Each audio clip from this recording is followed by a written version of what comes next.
तो guys episode की शुरुआत में हम उसी सीन को देखते हैं जब वो मॉन्स्टर कह रहा होता है तो तुम हो काइजू नंबर 8। इहारू को तो कुछ समझ नहीं आ रहा होता।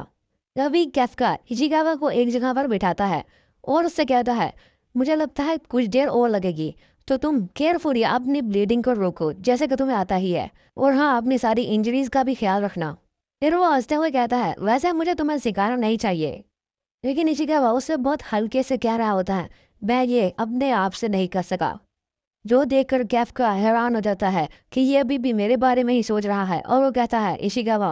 और तभी जब वो पीछे को मुड़ता है तो हमें उसके फेस पर वो एंगर देखने को मिलता है जो कि उसे इस मॉन्स्टर पर है इचिगावा के लिए। और वो इचिगावा से कहता है केयरफुली बस बैठे रहो। उसके बाद हम इचिगावा के विजन से देखते हैं उस मॉन्स्टर और कैफका को। इशिकावा सोच रहा होता है हिबिनो बहुत ज़्यादा स्ट्रांग है, लेकिन अब मुझे काफ़ी बैड फीलिंग आ रही है। और उसके बाद हम देखते हैं उसी मॉन्स्टर को जिसने अपनी नेक को ठीक कर लिया होता है, यानी अपने बॉडी के साथ जोड़ लिया होता है।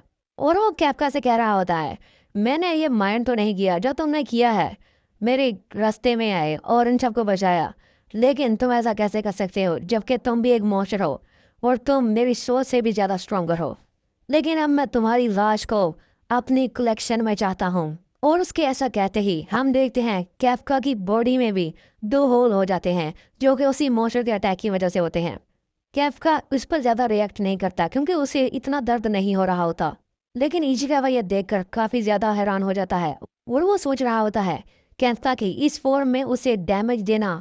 फिर हमें वही मॉन्स्टर दिखाया जाता है जो कि कह रहा होता है ठीक है मुझे पता चल गया कि तुम्हें मारना आसान नहीं होगा। और उसके बाद वो कुछ करने लगता है जिससे उसकी बैग से कुछ बबल्स निकलते हैं और बाद में वो बड़े बड़े हाथ बन जाते हैं और उन बड़े बड़े हाथों पर भी अटैक्स ही अटैक्स होते हैं।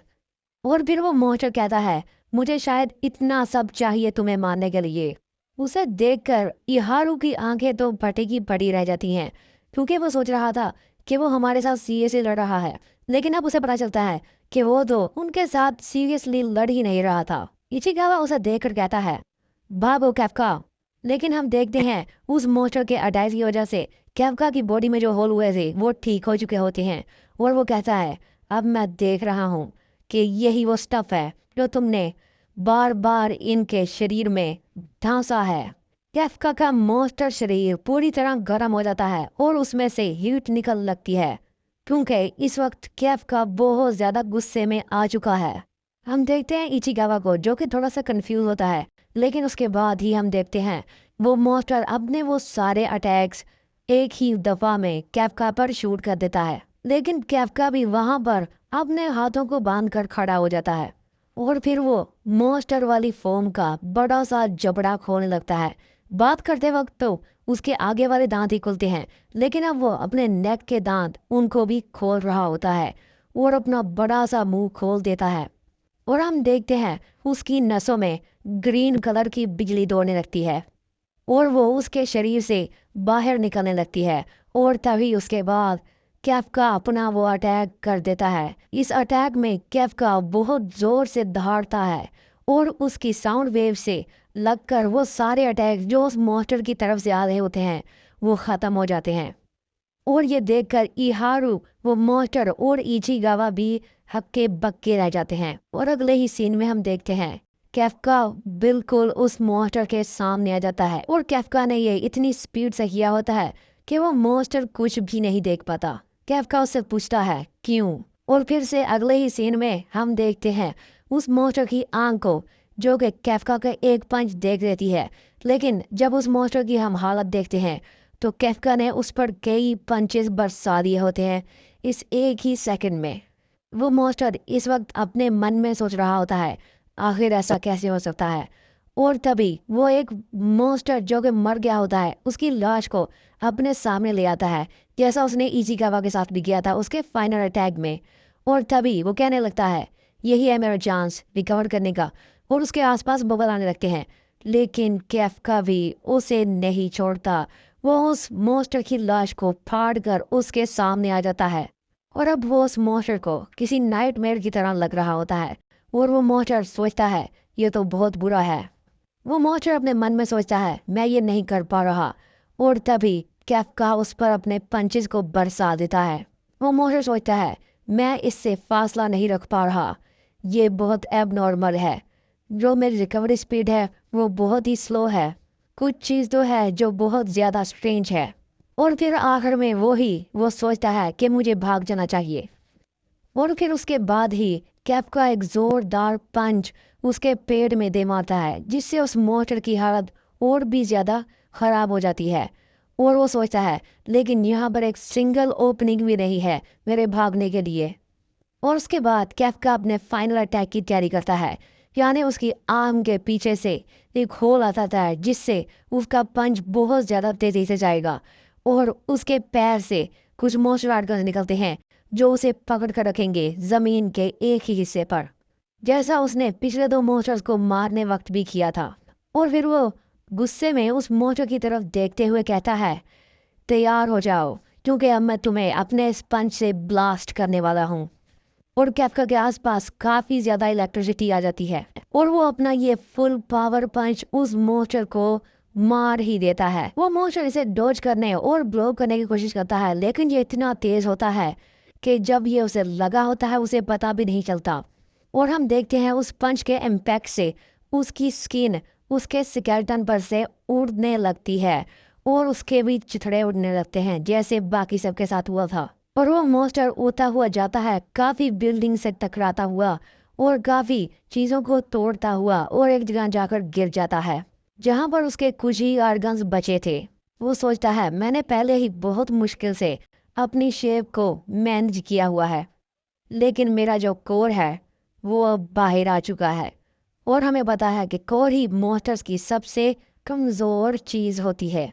और तभी उसके पास कोई आता है और हम देखते हैं वो कैफका ही होता है, जो उससे कहता है, ये तुम्हारे लिए एंड है।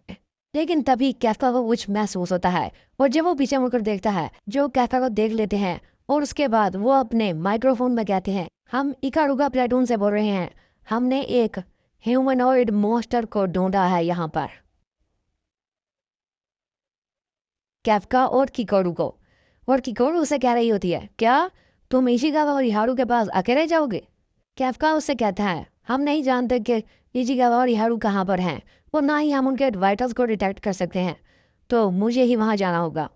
और जब किकोरू उसे पूछती है कैसे, तो कैफका को अपना एक फ्लैशबैक याद आता है, जिसमें उसने उस मॉन्स्टर को डिटेक्ट किया था जो वहाँ पर अंडरग्राउंड से आने लगा था जब वो पहली बारी मॉन्स्टर बना था। कैफा कहता है, अगर वो दोनों उस मॉन्स्टर के पास ही होंगे तो मैं अपनी मॉन्स्टर डिटेक्टिंग पावर से उनकी लोकेशन का पता चला लूंगा, और वो मॉन्स्टर में बदलने लगता है। और किकोरू से कहता है, मैं यहाँ का सब कुछ तुम पर छोड़ता हूँ। इस पर किकोरू का कुछ ऐसा रिएक्शन होता है, लेकिन कैफका फिर भी उसे छोड़कर चला जाता है। किकोरू से बुलाती ही रह जाती है बस। और अब इस वक्त हम देखते हैं किकोरू उन मॉन्स्टर से लड़ रही होती है। वो सोच रही होती है, वो ऐसी जगह में ट्रांसफॉर्म हो गया, उसे खुद की कोई चिंता नहीं है। और अब उनके माइक्रोफोन में आवाज़ आती है कि हमने एक ह्यूमनाइड को पकड़ा है जो कि यहीं पर हमारे सामने है, और ये मॉन्स्टर नंबर 8 है, क्योंकि इसके फीचर्स बिल्कुल मॉन्स्टर नंबर 8 की तरह के हैं। गैर ये ट्रूप मेंबर जो कि बता रहे हैं कि ये दोनों वही हैं जिनको हमने पिछले एपिसोड में देखा था, जिन्होंने कैफका को देख लिया था। और अब हम देखते हैं वाइस कमांडर होशिना उनकी बात का जवाब देता है, ठीक है, मैं वहाँ फ़ौरन एक टीम भेजता हूँ जो उस मॉन्स्टर को सबजुगेट करेगी। जो सुनकर किकोरो अपने मन में सोच रही होती है, वो बेवकूफ़, वो यहाँ से चला गया, अब उसके साथ पता नहीं क्या होगा। सीन शिफ्ट होते हैं और हम देखते हैं कैफा को, जिससे कोई कह रहा होता है कि तुम्हारी, मुझे लगता है, ट्रूप मेंबर से नहीं बनती, लेकिन इसकी वजह से ही मुझे एक ओपनिंग मिल गई। वो वही मॉन्स्टर होता है जिसकी कैफका ने पिछले एपिसोड में हालत पतली कर दी थी, लेकिन जैसे ही उसे एक ओपनिंग मिलती है वो वहाँ से जल्दी से दूर हो जाता है। और हम देखते हैं वो पिछली बार की तरह गायब होने लगता है, लेकिन गायब होते होते वो कह रहा होता है, मुझे अब तुम्हारी खूबियाँ पता चल गई हैं और मैं अगली बार तुम्हें मार दूंगा। कैफका उसकी बात सुनकर कहता है, जैसे मैं तुम्हें यहाँ से भागने दूंगा, लेकिन वो मॉन्स्टर यहाँ से भाग जाता है। फिर कैफका जमीन पर मुक्का मारने लगता है और ये करते हुए वो कहता है, डैम इट, वो भाग गया, अब मुझे भी भागना चाहिए। और उसके मुक्के से वहाँ एक बड़ा सा धमाका होता है जिससे धूल ही धूल हो जाती है और कैफका वहाँ से भाग जाता है एक बड़ी सी जंप करके। और वो उड़ते हुए देख रहा होता है इचिगावा और इहारू को उन दोनों ने रेस्क्यू कर लिया होता है। कैफका अपने मन में सोचता है तो इन्हें रेस्क्यू कर लिया गया, मुझे खुशी है।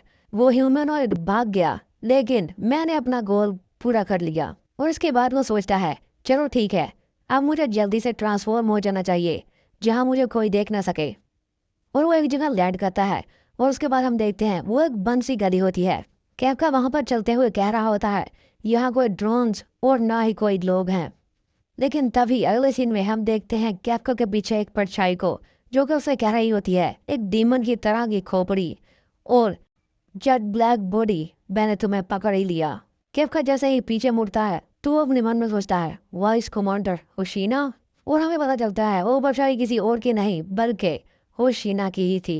और वो अब अपने माइक्रोफोन में कह रहा होता है मुझे मॉन्स्टर नंबर 8 मिल चुका है। और फिर हम देखते हैं कि कोरो, कमांडर मीना और इचिगावा को जिन तक ये आवाज़ पहुंच गई होती है और उनके ये रिएक्शन होते हैं।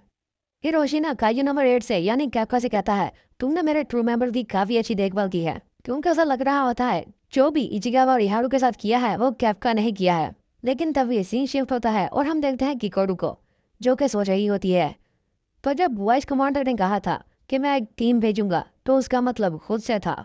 और हम इचिगावा को भी देखते हैं जो कि दर्द से करवा रहा होता है, लेकिन इसके साथ ही वो सोच रहा होता है नहीं वाइस कमांडर होशीना ये वो नहीं है। और सीन फिर से शिफ्ट हो जाता है और हम देखते हैं होशीना कैफका को तलवार मारने वाला होता है उसके पास आकर, और कैफका को इसकी भनक भी नहीं लगी होती। कैफका सोचता है ये तो, और वो बचता है और फिर सोचता है बहुत फास्ट है। और हम देखते हैं क्योंकि कैफका इस वक्त अपने गायु वाले रूप में होता है इसलिए उसकी स्पीड भी बहुत ज़्यादा तेज़ है और वो होशीना के जानलेवा अटैक्स को बहुत ही आसानी से देख पा रहा है और उन्हें डोज भी कर पा रहा है अपनी बॉडी से। हम देखते हैं कैफका एक अटैक के इम्पैक्ट से उस गली से बाहर आ जाता है और फिर वो सोचता है जब कमांडर होशीना ने कहा था कि वो छोटे वेपन्स और छोटे मॉन्स्टर के साथ ज़्यादा अच्छा लड़ सकता है तो ये कोई मजाक नहीं था। और हम देखते हैं होशीना कैफका की ही तरफ बढ़ रहा होता है और उससे कहता है तुम काफी हार्ड हो लेकिन मुझे तुम्हें एटलीस्ट एक या दो स्लाइसेस में तो काटना ही होगा। कैफका भी उसे देखता है और वो सोचता है मैंने वाइस कमांडर होशीना को सिर्फ हंसते हुए देखा है, लेकिन वो ऐसा हो जाता है जब वो मॉन्स्टर्स को मारने पर आता है। और हम देखते हैं होशीना की आंखों में जिसमें गुस्सा ही गुस्सा होता है जैसे कोई किलर हो। तो भी होशीना का आर बार मूव करने लगता है। कैफका को कुछ समझ नहीं आ रही होती ये क्या हो रहा है और फिर होशीना एक फाइटिंग स्टांस ले लेता है और हमें उसकी रिलीज फोर्स पता चलती है जो कि होती है 92%। कैफका से कह रहा होता है मैं ही तुम्हें सब्जुगेट करूंगा। तो गाइस यहीं पे हमारी वीडियो खत्म होती है, मिलता हूँ आपसे अगली वीडियो में, तब तक के लिए बाय।